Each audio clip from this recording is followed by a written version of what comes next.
સારો સમય હોય ને ત્યારે બધાય આવશે. મંગલ ઘડી તમારી ઘરે મહેમાન થઈને બધાય આવશે. હગાવાલા મારો કોઈ પણ મારા ભાઈઓ વિનાનું નો ભળે. અને દેખાય પ્રસંગ ભૂતળો અને ઉડે કાળા કાગડા. એ જાજા હગા હોય જગતમાં પણ આપડાઈ આપડા બધા આપડાઈ આપડા બધા આપડાઈ આપડા. પણ જો ભાઈને સાંભળવા હોય તો એક વખત બધાય મારી સાથે જય જય કોળી સમાજનો નાદ કરીએ.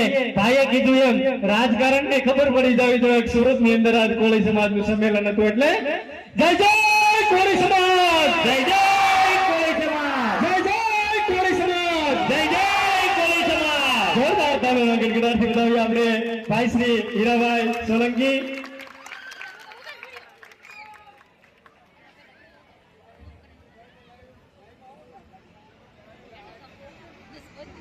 ફરીથી એકવાર સુરતમાં તેજસ્વી વિદ્યાર્થીઓનું સન્માન સમારોહ ગયા વર્ષે પણ થયું હતું ને આજે ફરીથી સમસ્ત કોળી સમાજની તેજસ્વી વિદ્યાર્થીઓનું સન્માન સમારોહ પ્રસંગે મંચ પર બિરાજમાન હમણાં જ આપણા વચમાંથી વિદાય લીધી એવા આદરણીય ઉમેશભાઈ, આદરણીય ભાઈ શ્રી મનુભાઈ,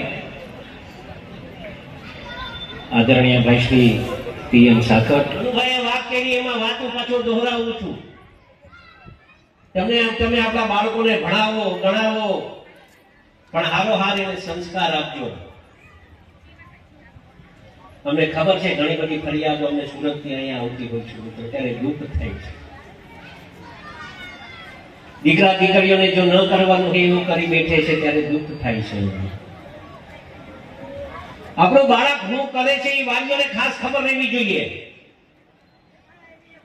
આપણે આપણા કામમાં બહુ બિઝી હોઈએ.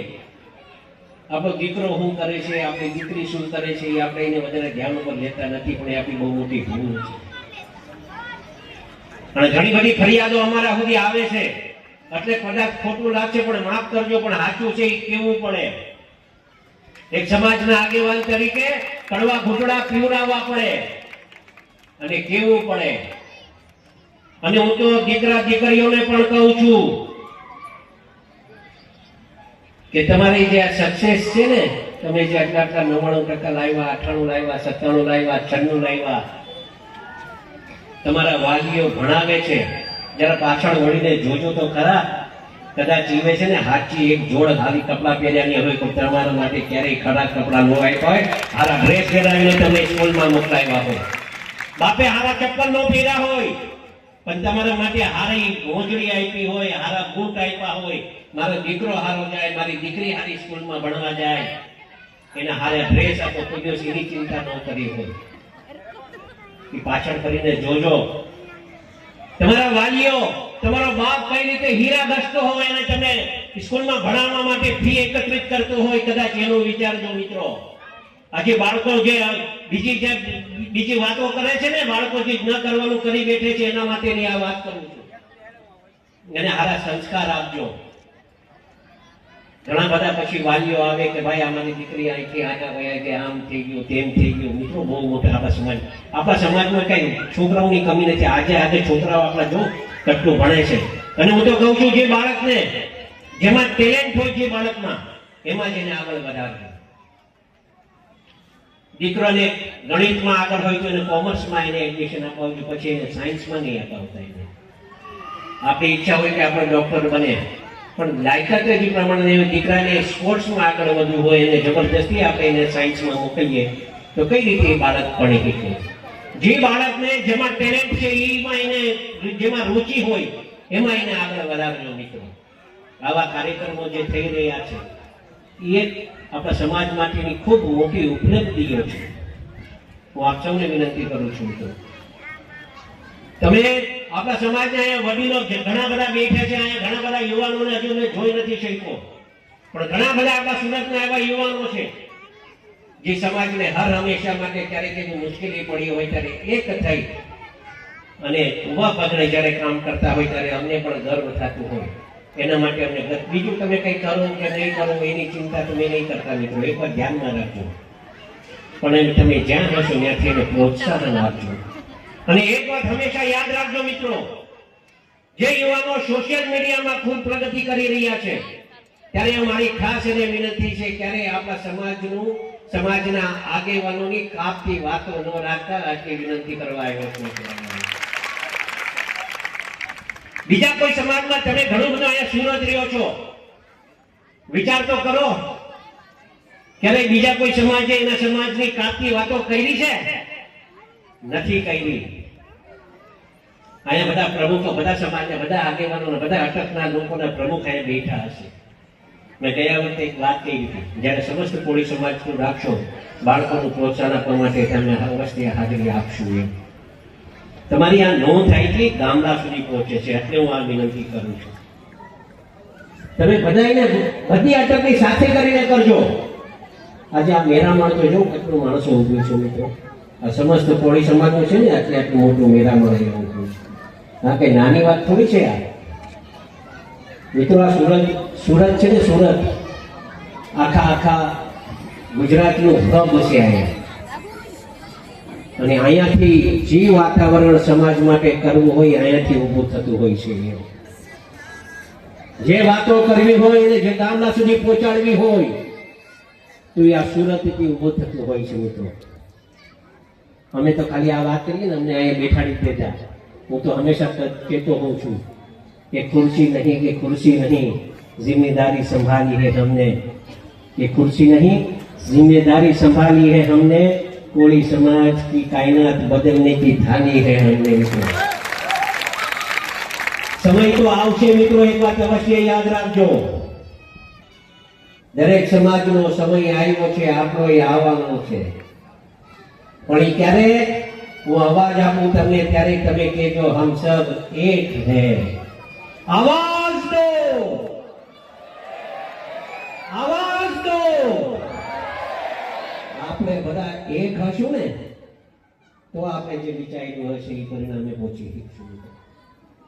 નહીં તો આપણામાં તમને જો સમાજમાં કાંઈ મુશ્કેલી નથી, નીચેના વર્ગમાં કાંઈ મુશ્કેલી નથી, મુશ્કેલી અમારા જેવા નેતાઓમાં છે. બીજાની વાત હું નહીં કરું, મારી વાત કરીશ. અમારા જેવા હું કહું છું, મારા જે તો કાંઈ પોતે બોલીએ તો ખરાબ લાગશે, પણ આ વાત નહીં કરવાની. મારા માટે તો એક જ, અને જે આગેવાનો, જે છોકરાઓ, જે યુવાનો કામ કરતા હશે અને ક્યારેક એનામાં કંઈક કામ પડ્યું તો યાદ કરજો, હીરાલાલ સોલંકી તમારા માટે હંમેશા પહેલા આગળ આવશે. એને આગળ વધારો. અમારા કરતા સારી ટેલેન્ટ છે, સારી તાકાત છે, સારી આવડત છે. એમાં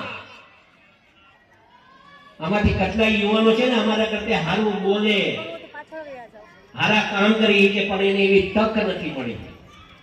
જે દિવસે યુવાનોને તક મળશે ત્યારે તમને અવશ્ય કહીશ કે માણસ ક્યારેય પાછો ફરી નહીં કરે અને હંમેશા સમાજના માટે એક થઈને કામ કરશે, એ મને વિશ્વાસ છે. મિત્રો આપ સૌએ ખૂબ પ્રેમ આપ્યો છે, અઢળક પ્રેમ આપ્યો છે. હું વાલીઓને કહું છું, ભણાવો, દીકરા દીકરીઓ જેટલું થાય એટલું ભણાવો. સૌરાષ્ટ્રની અહીં આપણે ભલે જે કામ કરવા આવ્યા હોય, હીરા ઘસવા આવ્યા હોય, સાડીના બોર્ડર કરવા આવ્યા હોય કે બીજું કંઈ કામ કરવા આવ્યા હોય, પણ બાળકોને ભણાવો. આપણે સારું શિક્ષણ આપવા માટે તમે અહીંયા બાળકોને લઈને આવ્યા છો. સારું શિક્ષણ આપજો અને જ્યાં અમારા લાયક સેવા હોય ને અવશ્ય યાદ કરજો. આપણે ખૂબ પ્રેમ આપ્યો છે, આવો ને આવો પ્રેમ આપતા રહી. હું કહીને વિનવું છું. જય જય કોળી સમાજ.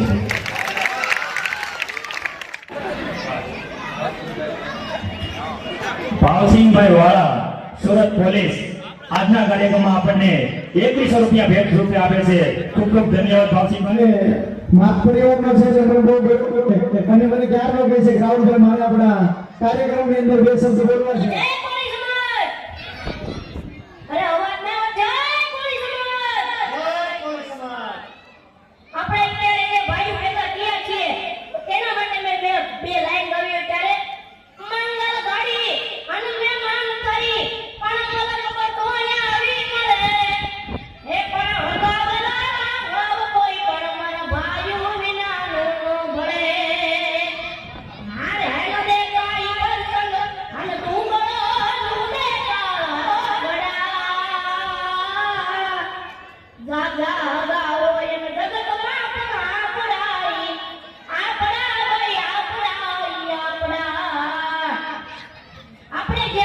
અત્યારે ભેગા થયા છીએ તે રાજ્ય ગુજરાત, તો ગુજરાતમાં શું પ્રખ્યાત છે તેના વિશે મને બોલવું છે. ત્યારે એ સિંહની દહાડ, નારિયેળીના ઝાડ, ગિરનાર પહાડ, સુરતનું દમણ, કચ્છનું રણ ને ખાવા પીવા દીવ દમણ, જૂનાગઢે ભવનાથ, દરિયે ભવનાથ, ટર્કી આગામ દ્વારિકાનાથ, પોરબંદરની ચોપાટી, દરિયાઈ ચોપાટી, બરોડામાં ચોપાટી, સીધી ફળિયાની ઝાડે જીવન ખર્ચની પાડી, સુરતની સાડી, કંડલા બંદર, કચ્છની અંદર હાનું માતાનું મઢ સુંદર, ઈ અમદાવાદી કોગ, જેસલ તોરણની જોડ, દખણના દરિયે નર્મદાની જોડ, લાલ ગરવા ગાડી બજાર, રોકાણમાં સોનું અને શેર બજાર, તાલાલાની કેરી, ગામડાની શેરી, લાલા લેરી, જામનગરના ઘૂઘરા અને સુરતની ગાડી, ગુજરાતના ગાંઠિયા આખા વિશ્વ પર ભારી, સરદારનું સ્ટેચ્યુ અને ક્રિકેટનું ગ્રાઉન્ડ, આખા વર્લ્ડમાં ગુજરાતી ગરબાનું સાઉન્ડ, જેવડા મોટા દરિયા એવડા મોટા દિલ, અમે મોજે દરિયા ગુજરાતી, ઉર્જાથી ભરપૂર અમે મોજે દરિયા ગુજરાતી. ઈ આપણો ડાલા હતો હાવજ, આમો આયલો હતો હોય એનું વર્ણન કરવું ત્યારે કોઈને નાખતો આવ્યો કી ડાલા હતો બાળા ડાળા દુડાનો હાલીએ બે તો ડુંગરા ડાણા હાલીએ કોતરા જોડ ભાળે કુતરા માથે લાગી એકે ડાળા બેટા કરે ના ગણા ફુવરીએ ડાળો હતી ક્રોધ વાળો બરોબર બાળો ડાળા કેસો મતે ડાળે કરતો હુંકાર ખાંડ ડાળો વીક ડાળો હાંડો ડાળે બાળો દુકે નથી એક ડાબે ખાંડીઓ વિકાર ઘરાનો રોચનાર ભૂલતીના પાછો કરે લાગેના હોય તો પછી ખાયના ખાય